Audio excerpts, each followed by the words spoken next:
The first thing Clara Bennett noticed was not her husband's coughing. It was the fire refusing to burn. A wet pine log lay across the iron grate, hissing like meat dropped into a hot pan. White smoke rolled from its split end and crawled into the cabin instead of climbing the chimney. Behind Clara, the rope bed shook beneath another hard cough. Outside, a Wyoming wind drove snow against the walls.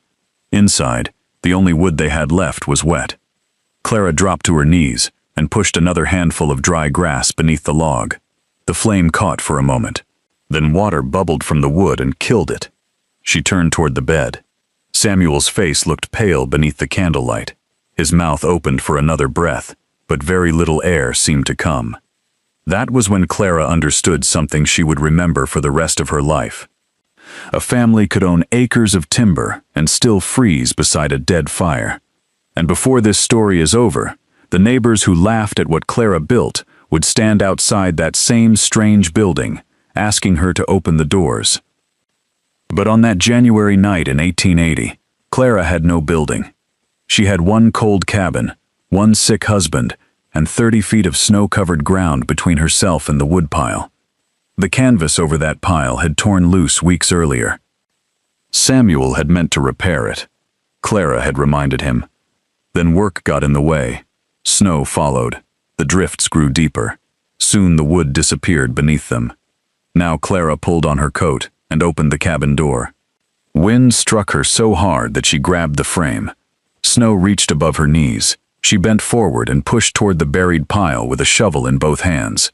30 feet had never looked so far. She dug until her fingers burned inside her mittens. When she finally uncovered the first logs, ice coated their bark. She carried them back one at a time, dropping each beside the hearth. Water formed beneath them as they thawed. By afternoon, smoke hung beneath the ceiling. Samuel coughed into a cloth. Clara opened the door to clear the room, but every time she did, bitter air rushed inside and stole what little heat remained. Close the door, and the smoke stayed. Open it, and the cold entered. There was no good choice left. 2 nights later, Clara sat beside Samuel, with one hand wrapped around his. His breathing grew farther apart. She leaned closer. One breath came, then another. Then nothing. Clara remained beside the bed until the candle burned almost to its holder. The wet logs hissed softly behind her. Weeks later, when the frozen earth finally softened, Samuel Bennett was buried beneath the pines above their cabin. Clara returned home alone. She removed her black shawl and hung it beside the door. Then she stood before the hearth. Dark soot stained the stones. Her fingers moved across it. She stared at the mark left on her skin. Then she walked to the table, pulled out a sheet of butcher paper, and began drawing. First came a large rectangle, 30 feet long, 20 feet wide, a barn. Then Clara drew another rectangle inside it. Smaller, a house. She left a wide covered space between the two structures. Along those protected walls, she drew row after row of split firewood. No tarp, no exposed pile. No 30-foot walk through a blizzard. The wood would surround the house while remaining separated from the living room. A person could step from the cabin door, cross only a few sheltered feet, take dry logs, and return without ever entering the storm. Clara studied the drawing until the candle shortened. By spring, word reached Ironwood Creek. The widow Bennett was going to build a barn around her house. Men at the general store stopped talking when she entered. Clara placed her supply list on the counter. Iron straps, nails, roofing paper, rough boards. Mercer Hale, the storekeeper, read the list twice. "What are you putting up?" "A business is only as successful as its people are happy. A business is only as successful as its people are happy. That is a large barn for one woman." Clara kept both hands against the counter. "The house goes inside it." Mercer slowly raised his eyes. A rancher near the stove turned his head. Clara explained the covered space for firewood. She explained that the outer roof would protect the inner cabin and the fuel together. Mercer rubbed his thumb along the edge of her paper. "You could build a woodshed for much less." Clara looked toward the stove. A dry log cracked inside it. Then I would still have to reach the woodshed. Nobody answered. By the time she returned home, the story had already begun traveling ahead of her. Some said the winter had unsettled her. Others said a widow with money and tools could waste both however she pleased. Clara answered none of them. One evening, she opened Samuel's old tool chest. His plane was there, his chisels, his square. At the bottom lay a folded piece of paper. Clara opened it beneath the lamp. Samuel had drawn a small woodshed against the side of their cabin. A door connected the two. Beside the sketch were a few penciled words. If we ever build the barn, the wood could stay beneath its roof. Clara's thumb stopped on the paper. For several seconds, she did not move. Then she folded Samuel's drawing and placed it inside her Bible. The next morning, she walked uphill to his grave. Wind moved through the pine branches. Clara stood before the stone marker, holding her hat against her side. "I found your drawing." Her voice barely carried beyond the grave. "I'm building it bigger." She placed the hat back on her head. Then she walked downhill. By June, 16 holes had been marked around the cabin. Clara drove her shovel into the first one. Wyoming clay fought every inch. After 2 days, the skin across her palms split. She tore strips from an old cotton shirt, wrapped both hands, and continued. People passing on the road slowed their horses. Some stared. A few smiled to themselves. Clara kept digging. 6 holes became 8. 8 became 12. Then one afternoon, neighbor Thomas Reed stopped beside her fence. He studied the enormous rectangle marked around the little cabin. "So it's true." Clara rested both hands on the shovel. "What part?" Thomas pointed toward the stakes. "You're actually putting a barn around your house." Clara looked at the small cabin, then at the empty post holes surrounding it. "Yes." Thomas removed his hat and scratched his forehead. "Folks are calling it crazy." Clara tightened the cloth around her bleeding palm. A light wind moved across the unfinished ground. "Then they can call it crazy from their houses." She drove the shovel back into the clay. Thomas remained at the fence. He had expected an argument. Instead, he watched Clara lift another load of earth from a hole deep enough to swallow half her body. What neither of them could see was the winter waiting beyond the summer hills. A winter that would tear roofs from woodsheds, bury outdoor woodpiles, and send grown men through deep snow searching for anything dry enough to burn.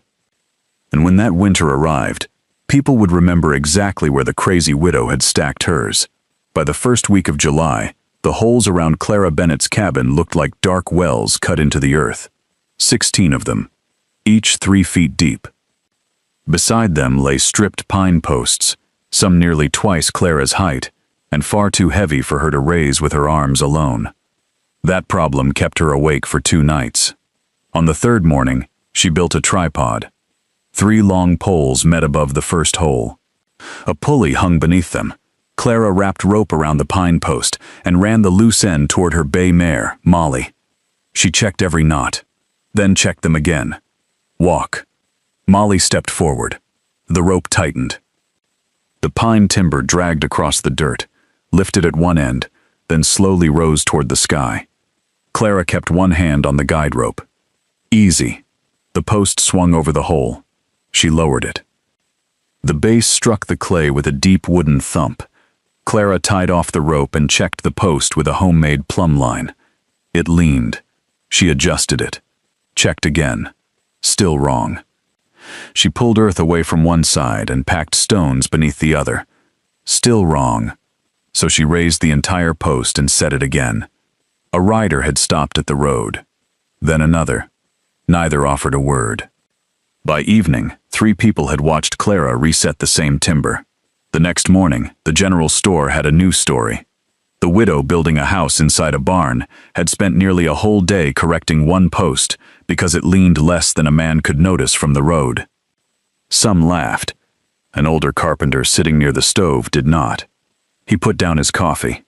"If she cares that much about the first post," he said, "I'd wait before laughing at the roof." The room became quieter. Through July and August, the skeleton grew. 1 pine post became 4. 4 became 8. Then 16 tall timbers stood around the cabin. Clara's hands changed with the work. The torn skin hardened. Her sleeves became loose around her arms. She cut her long hair shorter so it would not catch beneath ropes or fall across her eyes. Every morning began before sunrise. Every evening ended when there was no longer enough light to see a pencil mark on wood. But the hardest work still waited above her. The roof beams weighed hundreds of pounds. One mistake beneath them could end everything. Clara spent days building a stronger lifting rig. She added ropes, a wooden windlass, extra anchors. She walked beneath the empty frame, looking upward and studying every angle before allowing the first beam to leave the ground. When the day finally came, word reached town. People arrived, not to help, to watch. Clara saw horses gathering beyond the fence while she worked. 5 riders became 9. 9 became more than a dozen. She ignored them. The first roof beam rose slowly. 3 feet, 5 feet, 7. Clara turned the windlass another notch. The rope jumped. The timber dropped. 6 inches was all it fell. The sound was enough. The tripod snapped sideways before catching itself. Dust shook from the ropes. Clara threw both arms against the windlass handle. The beam stopped above her. Nobody at the fence moved. Clara's chest rose and fell beneath her work shirt. The timber hung crooked. She stared upward. Trying to raise it from that angle could twist the entire rig apart. She had only one safe choice: lower it. Hours of work would disappear, and everyone had come to see whether the crazy widow could actually do this. Clara placed both hands on the windlass. One turn. The beam dropped an inch. Another turn. Another inch. She lowered all of it. When the timber finally touched the earth, several riders left. Clara walked to the pump. She worked the handle and drank directly from the cold stream. Then she returned to the ropes. Thomas Reed remained beside the fence. Clara traced the rope through the pulley until she found the problem. One wrap had climbed over another on the windlass. A small mistake. Small mistakes became large ones when 400 pounds hung above a person's head. She removed the entire line, then rebuilt it. Thomas finally spoke. "You're trying again? Tomorrow. You want help?" Clara looked toward the beam. "No." Thomas nodded once. He understood. This was not about proving she could lift more than a man. She needed to know whether the system itself worked when she was alone. Because January would not send 15 neighbors to her yard. The following morning, only 4 people came. Clara began before sunrise. The beam rose again. This time the rope stayed clean. The tripod held. Clara climbed the post when the timber reached the proper height and guided its end toward the notch. Wood met wood. She drove a peg through the joint, then crossed to the opposite end. 4 hours later, the beam rested above the cabin. Clara climbed down. She stood beneath it and looked up. Nobody laughed. By October, the frame had become a roof. Clara nailed rough boards across the rafters until daylight disappeared piece by piece. Then she covered the walls. The old cabin now stood inside a much larger wooden shell. When the first snowflakes of the season landed in the yard, Clara walked beneath her new roof and held out her bare hand. Nothing touched it. The snow was outside. That was enough. But she was not finished. She began building a smaller, tighter cabin beneath the barn roof, using heavy logs for the walls and leaving broad passages around it. Those passages had one purpose: firewood. Cord after cord would eventually stand there. Dry, covered, close enough to reach in seconds. The townspeople found this part even harder to understand. Why build walls around walls? Why place a roof beneath another roof? Why spend money protecting something as common as wood? One December night, Clara received an answer from someone who clearly still believed she had lost her senses. A stone struck the outer wall. Clara froze on her ladder. Another sound followed, glass cracking. She took her lantern and walked outside. Snow fell lightly across the yard. One of her new windows had a long crack through the upper pane. A fist-sized stone rested beneath it. Boot prints led toward the road. Clara stood over them. Her jaw tightened. She could have followed. She did not. The tracks belonged to someone young. That was all she truly knew. She carried the stone inside and placed it on her work table. The next morning, Clara found a canvas sack near the entrance. Inside were several pounds of new nails. No letter, no name. She looked toward the road. Nobody was there. Someone had broken her window. Someone had brought materials to repair what was being built. Perhaps two different people. Perhaps not. Clara put the nails beside her tools, then returned to work. By January, the inner cabin had a stone fireplace. Clara lit its first fire on a bitter morning. The flame caught immediately. Smoke rose cleanly through the chimney. No wet hiss. No white cloud crawling across the floor. Clara crouched beside the hearth. She held her palm near the heat. For several seconds, her eyes remained fixed on the burning oak. Then she stood and opened the cabin door. 3 steps away stood the beginning of her protected wood supply. She took another dry log, carried it inside, closed the door. 3 steps. That was all. Spring brought the axe back into her hands. Clara cut wood through April, then May, then June. She split oak for long winter nights and pine for quick morning fires. The stacks climbed higher along the protected passages. Thomas visited one afternoon and stopped walking when he saw them. There was enough fuel inside the barn to last far beyond one winter. "Clara," she kept stacking. "You planning to burn all that?" "No." "Then why keep cutting?" Clara pushed another piece of oak into place. "Because one bad summer can ruin a winter." Thomas studied the rows. "And when you run out of room?" Clara finally looked at him. "I'll make more room." By autumn, the barn smelled of pine, oak, leather, lamp oil, and clean sawdust. The little house at its center stayed dry. So did every piece of fuel around it. Then November arrived. The sky changed before dawn. Snow began falling sideways. By noon, the road disappeared. By nightfall, drifts climbed against the barn walls. The temperature dropped below 0. Clara fed one dry oak log into the fireplace. Hours passed. The outer barn took the wind. The inner cabin held the heat. The fire burned without smoke. On the second morning, Clara opened her cabin door without putting on a coat. She crossed the covered passage, picked 2 dry logs from the stack, walked back inside. Outside, Ironwood Creek was disappearing beneath snow.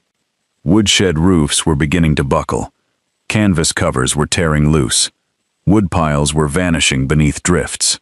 And before the storm had fully cleared, Clara saw a dark figure moving slowly along the buried road toward her fence. It was Thomas Reed. He was carrying an empty wood sling. Thomas Reed stopped at Clara's fence with ice frozen into his beard. His coat was white along the shoulders. Snow clung to his hat brim. One hand held an empty canvas sling. For several seconds, neither of them spoke. Clara already knew why he had come. Thomas looked past her toward the barn. "My wood went bad." Clara said nothing. "The west side of the shed gave way last night. Snow got through. I've been trying to dry logs beside the stove." His eyes dropped. "My granddaughter started coughing this morning." Clara opened the gate. "Come inside." Thomas followed her through the barn entrance. The wind disappeared behind them. He stopped. Rows of split oak and pine stood beneath the roof, dry enough that the bark cracked beneath a fingernail. Thomas looked from one stack to another, then toward the small cabin sitting safely in the middle of them. For the first time, he understood the whole thing. Not a barn around a house, a wall around winter. Clara pulled several pieces of oak from the stack. "Take these." Thomas shook his head. "I can pay after market week." "I didn't ask." He looked at her. Clara added more wood to the sling. "You came here with dry pine the morning Samuel died." Thomas's jaw tightened. "That was different." "No." She pushed another log into the canvas. It wasn't. Thomas tried to speak again. Clara tied the sling shut. "Get it home." He lifted the load. At the entrance, he stopped. His back remained toward her. "Thank you." Then he stepped into the storm. By the following afternoon, another family came. Then another. One woodshed had lost part of its roof. Another family had covered their pile with canvas, but wind had opened it during the night. A rancher from west of town arrived with a wagon and money in his pocket. Clara would not take it. She counted what remained after every visit. There was enough. That was what mattered. The neighbors who had laughed at the strange building now stood beneath its roof, stamping snow from their boots, while Clara filled sacks with the very wood they had once said she was foolish to protect. No one mentioned the jokes. Clara did not mention them either. She simply kept opening the door.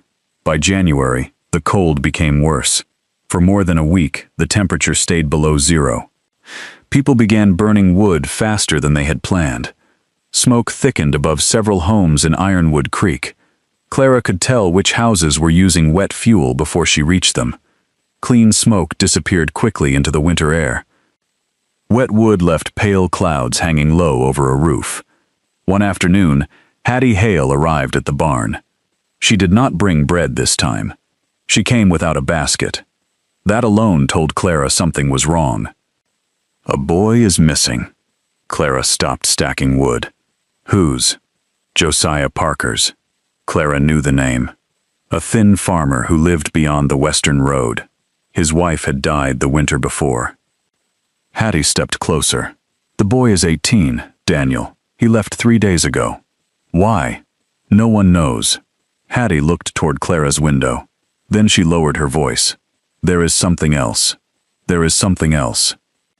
Clara waited. "Someone heard Daniel talking last month about your glass windows." Clara's eyes shifted toward the repaired pane, the stone, the boot prints, the sack of nails. Hattie saw the change in her face. "You think it was him?" "I think I don't know." Clara pulled on her coat. She took a lantern from its hook. Hattie frowned. "Where are you going?" Clara walked toward the back of the barn. "To check something." The tool shed stood partly buried beside the western wall. Clara reached it and pulled open the door. The lantern light moved across a shovel. A wheelbarrow. 2 empty barrels. Then stopped. Someone was curled behind the wheelbarrow. A young man. A horse blanket covered most of him. His face looked narrow beneath the dirt. His lips were pale. His eyes remained open. Clara did not step closer. "You, Daniel Parker?" The boy moved his head once. Barely. Clara lowered the lantern. "You're coming inside." He tried to stand. His legs folded beneath him. Clara caught his shoulder before his head struck the floor. He was taller than she was, but there was almost no strength left in him. She carried part of his weight across the yard. When they entered the barn, Daniel looked at the stacks. His eyes moved slowly along the dry wood. Clara took him into the inner cabin and put him beside the fire. She warmed stew, set a bowl before him. Daniel stared at it. His hands shook against his knees. "Eat slowly." He lifted the spoon. The first mouthful took him a long time to swallow. Clara sat across from him. She did not ask about the window. Not yet. Daniel ate half the bowl before speaking. "I broke it." Clara looked at the fire. "The glass?" He nodded. "I threw the stone." Clara placed another piece of oak on the flames. Daniel kept talking. "My mother died last winter." His fingers tightened around the spoon. "Our wood got soaked. Father kept bringing it inside. Smoke stayed in the house for weeks." Clara's hand stopped over the fire. Daniel looked toward her windows. "I walked past here and saw all that glass." His mouth tightened. She wanted one real window. He rubbed both hands over his face. "So I threw the rock." Clara sat down again. "The nails?" Daniel looked at the floor. "I brought them." The room stayed quiet except for the fire. Then Clara asked, "Why did you leave home?" Daniel's breathing changed. "My father started coughing." Clara watched him carefully. "He's been burning wet wood." Daniel nodded. "I heard him last week." sounded like my mother. His eyes fixed on the floorboards. I couldn't sit there again. Clara stood. Daniel looked up. For 3 days you've been hiding while your father is sick? His mouth opened. Nothing came out. Clara crossed to the cabinet and pulled out another blanket. Tonight you sleep here. Daniel stared at her. At first light, we load the sled. He blinked. You're helping him? Clara turned toward him. I'm helping a sick man. She pointed toward the cracked window that had already been repaired. That is glass. Then she pointed toward his hands. Those can still do useful work. Daniel looked at his palms. Clara went back to the fire. In spring, you're coming here. His head lifted. You're going to learn how this building works. Daniel stared at her. Why? Clara pushed the poker beneath the oak log. Because you already know what happens when it doesn't. Before sunrise, they loaded a sled with dry wood. The road to the Parker house was nearly gone beneath drifted snow. Clara walked ahead with the lantern. Daniel led the mare behind her. When the house finally appeared, Clara saw the chimney first. Thick white smoke rolled from it. Wrong smoke. She walked faster. Inside, Josiah Parker lay beside the hearth. His breathing came in shallow pulls. Green logs smoked beside him. Daniel froze in the doorway. For 1 second, Clara was back in another cabin. Another January. Another bed. Another man trying to breathe beside wet wood. Her fingers tightened around the lantern handle. Then she moved. Daniel, unload the sled. She opened the window, pulled the smoking logs from the hearth, rebuilt the fire with dry oak. The flame rose clean. Heat spread slowly through the room. Daniel knelt beside his father. Clara watched Josiah's chest. One breath, then another. Still shallow, but steadier. She remained there for hours. By midday, the smoke had cleared. Josiah drank broth. His hands warmed beneath the blankets. Daniel sat beside him without moving. Clara stepped outside near sunset. Snow covered the fields in flat white sheets. She looked back through the window. Daniel was feeding another dry log into the fire. He handled it carefully, as if the piece of wood weighed far more than it did. 3 weeks later, Josiah was walking again. Daniel came to Clara's barn on the first warm day of March. He carried the old canvas sack in which he had once left the nails. This time it held a hammer, a square, and a small hand saw. Clara stood in the barn entrance. Daniel placed the bag at his feet. You said spring. Clara looked at the tools, then at him. She stepped aside. Come in. Behind her, the winter wood stacks were lower now. Many families had taken from them. But the barn still held enough. And as Daniel crossed the threshold, Clara heard wagon wheels somewhere on the road. More than one wagon, coming toward her property. The wagon stopped outside Clara Bennett's fence just after sunrise. Thomas Reed climbed down first. Behind him came 3 other men from Ironwood Creek. One had laughed at Clara's plans in the general store. Another had once told his wife that the widow would ruin herself before winter. The third had taken 2 loads of her dry oak during the November storm. Now all 3 stood with their hats in their hands. Clara stayed in the barn entrance.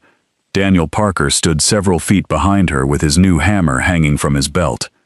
Thomas looked toward the timber walls. We want to build 3 of these. Clara's eyes moved across the men. Nobody smiled. Thomas continued. Before next winter. One of the ranchers stepped forward. We want to see every joint, every post, how you kept the roof from shifting, how you ran the chimney through both structures. He glanced toward the wood stacks, and how much space a family really needs for fuel. Clara folded the rag in her hands. A year earlier, some of these same men had ridden past slowly just to stare. Now they had brought notebooks. She stepped aside. Come in. For the next 5 hours, Clara walked them through the building. She showed them the post foundations, the roof joints, the double layers of protection, the places where wind entered and the places where it stopped. She showed them the pulley system she had used to raise the heavy beams. Then she pointed toward the wooden safety cleat she had added after the first ridge beam nearly fell. That wasn't in the original plan. One man leaned closer. What happened? The rope slipped. He looked upward. You were under it? Near enough. Nobody asked another question about that. Clara led them to the inner cabin. She opened the door. Warm air moved across their faces. The morning outside was still cold enough for frost to hold beneath the fence posts. Inside, one small fire burned. Thomas walked to the east passage and touched a piece of stacked oak. Dry. He knocked it against another log. A clean, hard sound answered him. Clara watched the men listening to it. That sound had become more convincing than anything she could have said. Over the following weeks, Daniel began walking between building sites. One day he worked north of town. The next he helped Thomas. Then he rode west to the Ridgeway Ranch with Clara's measurements folded inside his coat. Clara taught him how to square corners, how to check a post from 2 directions, how to reject timber that looked strong but carried rot beneath the bark. When Daniel hurried, Clara made him redo the work. When he guessed, she made him measure. One afternoon he drove a wooden peg into a joint before checking its fit. Clara pulled it back out. Daniel looked at the wasted work. That would have held. Clara handed him the mallet. Probably. He waited. She pointed toward the joint. Build for the day probably doesn't show up. Daniel reset it. By summer, 3 strange wooden shapes were rising around Ironwood Creek. People stopped calling them strange. They began calling them barn houses. At Thomas Reed's property, the outer frame went up first. At the Ridgeway Ranch, 2 brothers raised the roof in 4 days using draft horses. North of town, another family built wider passages so they could store grain beside the winter wood. Each structure was slightly different. Clara encouraged that. A house built for one family did not need to fit another exactly. Only the basic rule stayed the same. Keep the living space protected. Keep the fuel protected. Make sure a person could reach it when the weather made the outside world nearly useless. That autumn, Clara rode past all 3 buildings. She did not stop. She only slowed her mare. Smoke rose cleanly from each chimney. She continued home. On January 11th, 3 years after Samuel's death, Clara took one piece of seasoned oak from her stack. She split it carefully into narrow pieces. Then she wrapped them in cloth. Near sunset, she rode alone to the hillside. Snow covered Samuel's grave except for the upper stones of the marker. Clara knelt. She cleared a small patch of ground. Birch bark went down first, then thin shavings, then the dry oak. She struck a match. The flame caught immediately. No hissing, no wet smoke, no fighting with the fire. Clara sat beside the small flame until the light faded from the western sky. Samuel, her voice came quietly. I finished it. The fire moved across the dry grain. I wish you had seen the first winter. She rubbed her thumb along one edge of the stone marker. Thomas built one. A few seconds passed. 2 more families did too. The tiny fire cracked. Clara looked into it. I wasn't trying to prove them wrong. Her mouth tightened before she continued. I just couldn't watch another house fill with that smoke. She remained there until the oak became red coals. Then she covered them with snow. No smoke rose when she stood. Only a dark, wet patch remained beside the grave. The following winter tested the new buildings. Snow came early. Cold stayed late. Thomas burned far less wood than he had the winter before. The Ridgeway family lost no fuel to snow. Children who once slept beneath layers of quilts moved their beds farther from the hearth because the rooms stayed warm through the night. When spring arrived, the reports reached Clara one house at a time. The wood stayed dry. The fires burned clean. The outer walls took the wind. That was enough. Then, in 1884, a stranger rode into Clara's yard. His horse was tall and gray. A leather map case hung beside the saddle. The man introduced himself as Nathan Cole, a surveyor traveling north toward Montana. I heard about your house in Sheridan. Clara looked at him. From who? A mail rider. He smiled slightly. And before that, from a family near the Powder River. Clara's eyes narrowed. Nathan removed a notebook. 2 families in Montana want to build one. He pointed toward the barn. They don't know how. Clara stood silent for a moment. The idea had traveled farther than she had. She spent the day showing him the structure. Daniel copied the measurements. Clara added every change she would make if she started again. Move the entrance slightly away from the hardest winter wind. Bring the chimney closer to the center of the inner cabin. Leave more air between certain wood stacks. Make the roof overhang wider on the weather side. Nathan packed the drawings into an oilcloth tube. Before mounting his horse, he tried to hand Clara money. She closed his fingers around it. No. Mrs. Bennett, this is useful work. Then use it. He lowered his hand. Clara looked toward the map case. When those families get through a winter, send me a letter. Nathan nodded. That's all? That's all. The letter arrived months later. Clara opened it at the same table where she had drawn the first barn. 2 homes had been built. Both had come through winter. Both had kept their fuel dry. Clara read the letter again. Then she opened her Bible. Inside the front cover was Samuel's old pencil drawing. She placed the Montana letter beside it. Years passed. Barn houses appeared farther west and farther north. Some were large. Some were little more than cabins wrapped inside rough sheds. Many builders never knew Clara Bennett's name. She never asked them to. Daniel grew into a carpenter. He taught younger men the same rules Clara had drilled into him. Measure first. Build for the worst day. Keep what keeps you alive where weather cannot reach it. Clara grew older inside the house people had once crossed the road to stare at. Her hair turned gray. The pine walls darkened. The floorboards carried marks from boots, axes, chair legs, and years of split wood. The stone Samuel had never seen weathered outside on the hill. One spring morning, long after Ironwood Creek had stopped treating her barn as a curiosity, Clara stood at the entrance with a cup in her hands. A wagon moved along the road. A young family sat inside. Behind it came another wagon loaded with timber. The driver raised his hand. Clara returned the gesture. The wagons continued west. She watched until the dust settled. Then she went inside. The afternoon grew cold. Clara opened the inner cabin door and crossed the covered passage. Her hand moved over the woodpile. She chose one dry oak log. 3 steps back. The fireplace caught at once. Clara sat in Samuel's old chair and opened the Bible. His drawing remained inside. So did the first letter from Montana. Outside, wind pressed against the barn wall. Inside, the flames stayed straight. If stories like Clara's deserve to remain alive, subscribe, leave a like, and stay for the next journey into the forgotten American frontier. Clara closed the Bible. Another piece of dry oak cracked in the fire.